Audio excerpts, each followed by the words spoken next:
સ્થાનિક સ્વરાજ્યની ચૂંટણી માટે રાજકીય પક્ષો જોરોશોરોથી પ્રચાર કરી રહ્યા છે। ભાજપ વિકાસના કામોના આધાર પર મત માંગી રહી છે, તો કોંગ્રેસના ઉમેદવારો અનેક વાયદાઓ સાથે જનતાની વચ્ચે જઈ રહ્યા છે।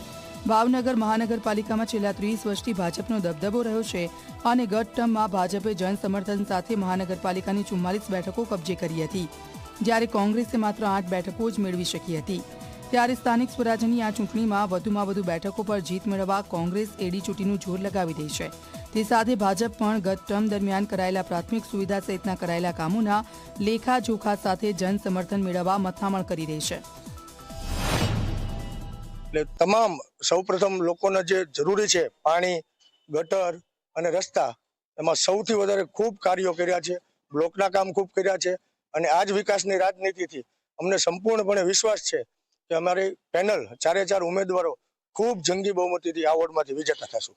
ત્યારે ફરીથી મને વિશ્વાસ છે કે ગયા વખતે 3000ની લીડ જીત્યા હતા, પણ આ વખતે તો 4000ની માથેથી લીડથી જીતશું। શહેરીજનો આ બોરતળા વિસ્તારના જે અમે ડોર ટુ ડોર કરી રહ્યા છીએ ને, તો અમને કહી રહ્યા છીએ કે આ ભારતીય જનતા પાર્ટીના શાસકોએ ઘરમાં ખાવાનું પણ નથી રહેવા દીધું।